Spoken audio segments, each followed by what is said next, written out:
Option 1, 10 sketchbook pages for week 18 of 2D Art 1. We're going to use Leonardo da Vinci as our inspiration because he was prolific, which means he worked so very hard in recording observations and ideas and really thinking through the use of a sketchbook. So if you choose option 1, sketchbook ideas, let's design like Da Vinci. Okay?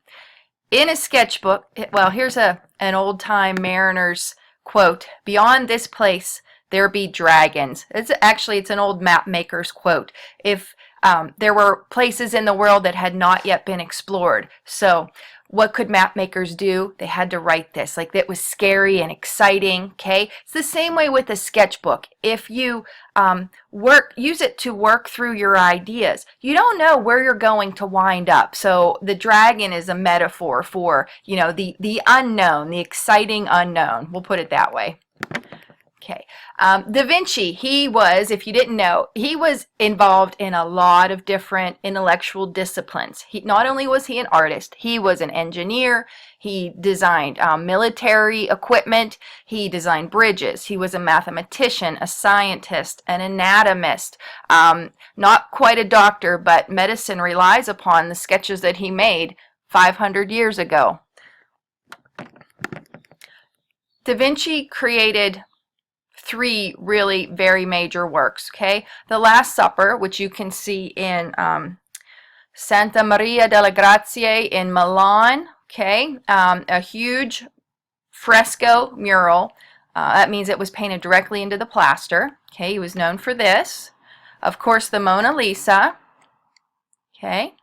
And let me go through here. And finally, this sketch called the Vitruvian Man, okay? This was a design to show really divine proportion, okay? Vitruvius was a mathematician. That's why this is called Vitruvian Man. Vitruvius determined the ideal body is 8 heads high, and Leonardo's drawing is named in honor of this architect, okay? When Leonardo was alive, he only finished 30 paintings, and I don't know if that's even correct. I think he started more than 30, but whether he finished them, that was another story. He was one of these people that would start things, get really excited about it, and then leave it, only to never be finished again. What's his true legacy, though?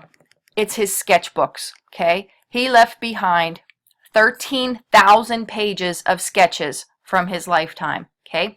There is a museum in Milan where they took the designs from his sketchbooks for all these machines, mechanical devices, and they built these things, and you can go and see them and see what they were used for. A lot of these never got beyond the page. They never became more than just a drawing, but these people in Milan, Italy, they actually built them, which is pretty cool. Okay, but 13,000 pages. What does that mean to us? Okay, Harry Potter, the entire series, is about a third at 4,100 pages. Okay, and you can read here. The Lord of the Rings, the whole trilogy, about a 13th of what Leonardo left behind. And these are sketches we're talking about.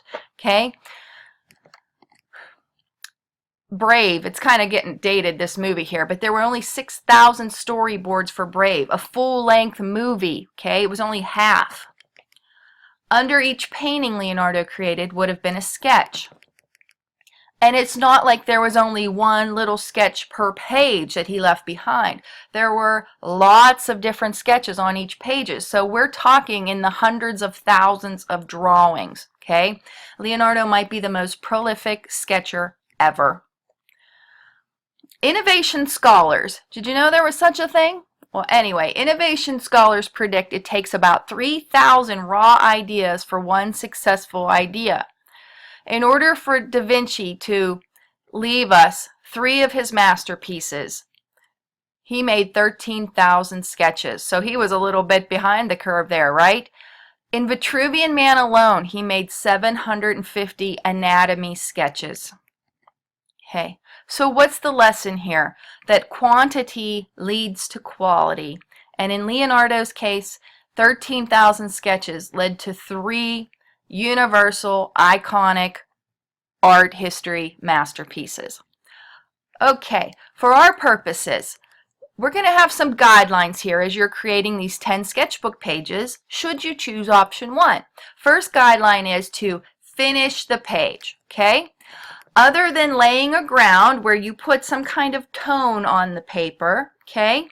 If it's worthy of being started, it's worthy of being finished, okay? No matter how you bring your drawing to conclusion in your sketchbook, finish it. Don't leave it undone, okay? Here's an idea. In order to get you going, you could use a little viewfinder or just put your thumbs together to make a square, close one eye, and find yourself an interesting composition in your room. Seek out patterns, perspective, and value, okay?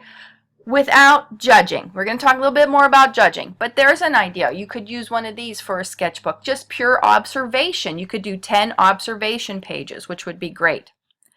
Okay. Guideline number 2, fill the page.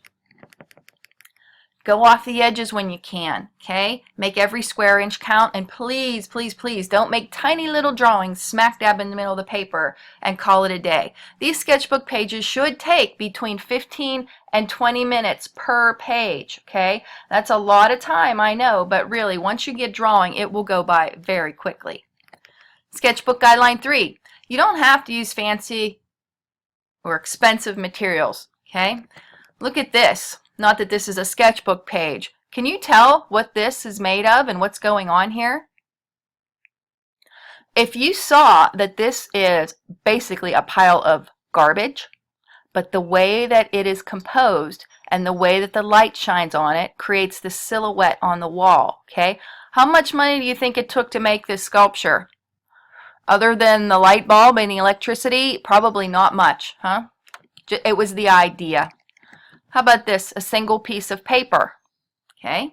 You could do something like this if you're interested in you know, cutting up paper for your sketchbook pages. That would be absolutely fine. And this drawing here, this is made from good old everyday crayons, Crayola crayons. So your materials don't have to be expensive or fancy. Use what you have at hand. Okay, guideline number 4, please put the date on every page that you finish, okay? Can you go, I won't know, guys, I really won't know if you kept a sketchbook, you know, throughout the semester, or if you keep one anyway. If you go put a date on there, I really won't know, but I want you to, you know, just show me your very best 10, okay? It's cool to go back and look. I have, I don't know, dozens of sketchbooks here dating back from when I was in art school, and it's very cool to go back and see something I drew in, say, like 1992, you know, it just see what I was thinking about, because your sketchbooks, they're really a snapshot in time. Okay, guideline number 5, defer judgment. All right, these are not meant to be finished works, okay? They're not meant for you to judge them as if they were a finished work or anybody else. They're meant for your purposes. Sketchbooks are very personal things, but you know, in our case, you need a grade. So you're going to have to show me what you've done. Don't use words, any of these words, and certainly don't use any of these words. Okay. Your sketchbook is a non-judgmental place. As an art student, you should be taking your sketchbook with you every day, everywhere. You know, even if you get a little pocket-sized one, do it, all right, and carry it with you. It's really a one-of-a-kind snapshot, and it's a good place to hold your memories, you know, in a very unique way. No one else will create a sketchbook like you do. The more time you spend with it, the more it will help you make good decisions and move your art forward. Okay, I'm going to stop it now here, and we'll go on to what is expected should you choose option 1. Thank you very much. Bye.